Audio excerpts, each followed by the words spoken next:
from Fargo and serving you on TV, online, and on the go. This is Valley News Live at 6. The doors are now officially open, and we're nearly an hour away from Garth Brooks' concert tonight in Fargo. Here's a live look at how crazy the parking lot is getting. Good evening, and thank you so much for joining us. If you're planning on heading out to the Garth Brooks concert tonight, you probably should have left an hour ago because parking is sure to be a hassle. Valley News Team's Cornelius Hocker is near the Fargo Dome and says the parking lot is filling with thousands of cars and fans. Now, Cornelius, I know you've been there for more than an hour. Has traffic really picked up?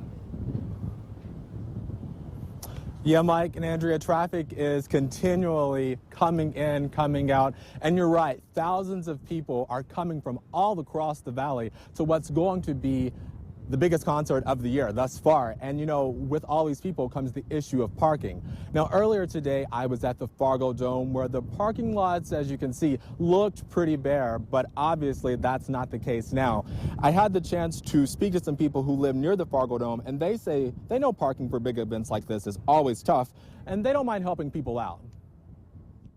When big concerts come, I've had people driving down University here, and I'm outside, they'll literally stop and ask if there's any places to park. I'll tell them to park in my back spot, my backyard, on the grass, anywhere, as long as I can get out. The Fargo Dome parking lots will open up at 4 p.m. each afternoon before these Garth Brooks concerts. So, as always, the early bird gets the worm, or in this case, gets the parking lot. Mike, Andrea. All right, thanks, Cornelius. We're going to have more on a power outage that happened in North Fargo earlier today. But related to that, XL Energy's most recent power outage forced the Fargo Dome to resend mobile tickets for the Garth Brooks concert. You're asked to use the second ticket you received to get into tonight's concert. I'm sure they'll be accommodating and work with people too. Fans will tell you that Garth Brooks is one of the most hospitable entertainers in the business. As with every stop where there are multiple concerts, Brooks and his wife Trisha Yearwood take time to talk with the media. Valley News Team's Lisa Bedeau was at the Fargo Dome this afternoon where Brooks talked about what fans can expect at his sold-out shows. Tonight's the night that Garth Brooks fans have been waiting a very long time for. Finally, Garth Brooks playing here at the Fargo Dome at 7:30, again tomorrow, Saturday, and Sunday. Garth Brooks is promising the show will be stupid crazy, in his words. He says he'll be playing a lot of his classics, plus a sprinkling of some of his new stuff. He says the only thing that's guaranteed on the playlist is the first song, and then his crew and his band just has to go with the flow for the rest of the night. Trisha, who he calls his queen, will also be performing in the middle.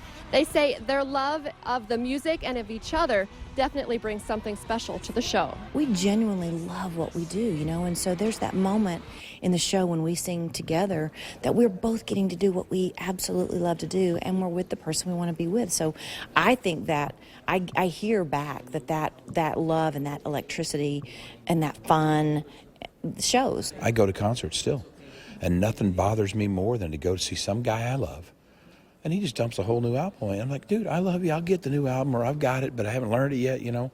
Where's the old stuff? Where's the stuff I came to hear? So we're very conscious of that and very proud of our old stuff.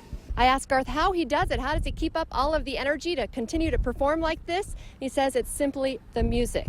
He just loves it, and it keeps him going. Lisa Bedeau, Valley News Live. Garth Brooks is 54 years old. He says he feels great. He's not slowing down. He just left Des Moines, Iowa to come to Fargo, and will go on to Grand Rapids after that, after 4 concert stretch here in Fargo. He'll do 16 shows in 17 days. Some North Fargo customers are still without power after an XL power outage hit around 2:30 this afternoon. We received several reports from people who lost power, wondering what's going on.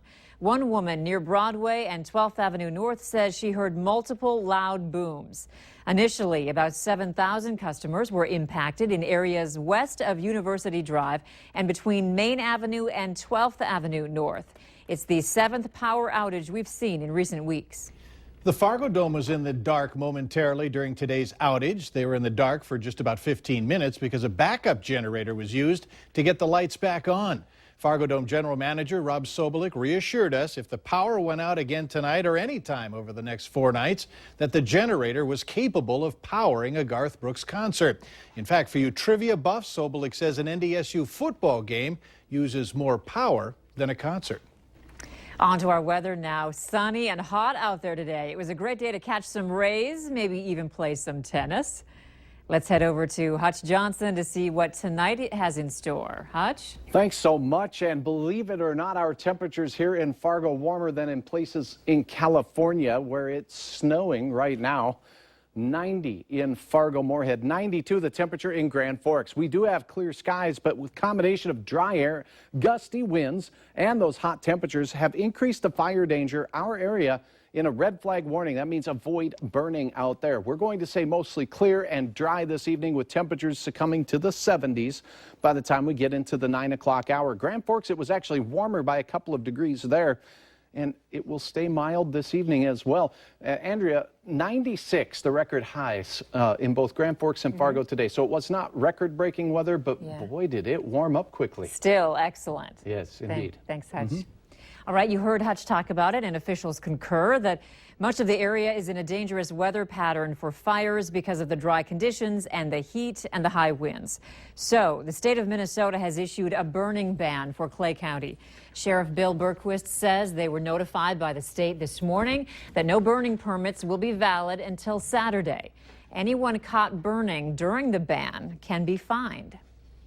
Today, the Food and Drug Administration released rules to govern the electronic cigarette industry. The ruling comes just 24 hours after California increased the age that people can purchase e-cigarettes and tobacco to 21. Valley News Team's Ashley Bishop found out what some of the new rules are and how they impact you and local vape shops.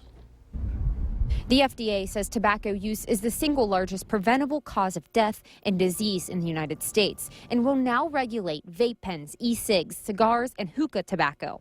In 2015, the e-cigarette industry was estimated to be $3.5 billion. So you can make a case that, this is about money. The FDA is trying to get their hands on it. You could also make the case that, saying they're just trying to regulate it so that it's safer for the consumer.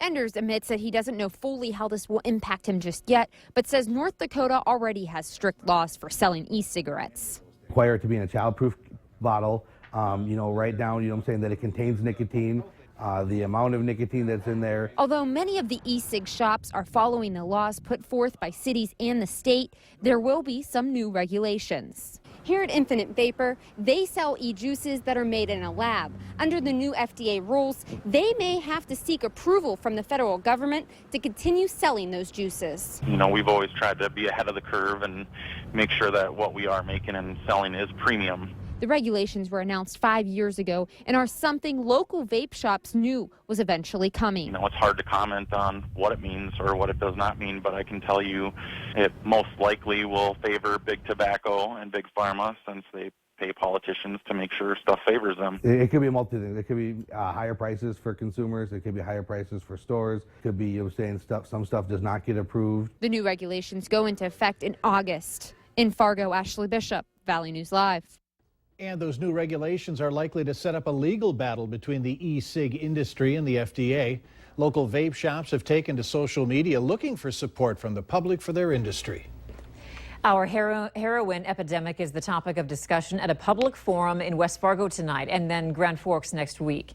Today, at a medication drop-off day in Grand Forks, experts say a big part of the opioid and heroin addiction problem is sitting right in our homes. Many of our medicine cabinets have unused painkillers that contain the same chemical found in heroin.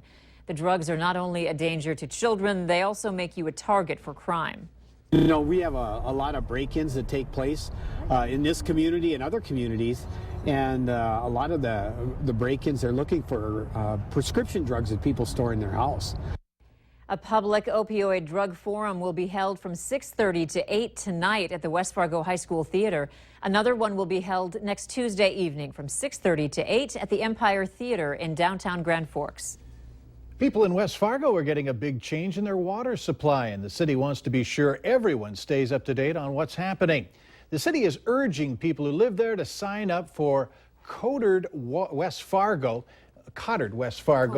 Code Red, excuse me, West Fargo, for the use there, and the phone, Code Red phone and text alerts to let specific neighborhoods know when Public Works will be flushing the drinking water pipelines in the area. You can keep up with the flushing schedule by signing up for Code Red. To learn how you can sign up for the Code Red, we have all the details online. Just head to valleynewslive.com and click on this story. Cell phones, they're something that nearly everyone has, but have our phones made our lives better, or have we become slaves to our mobile devices?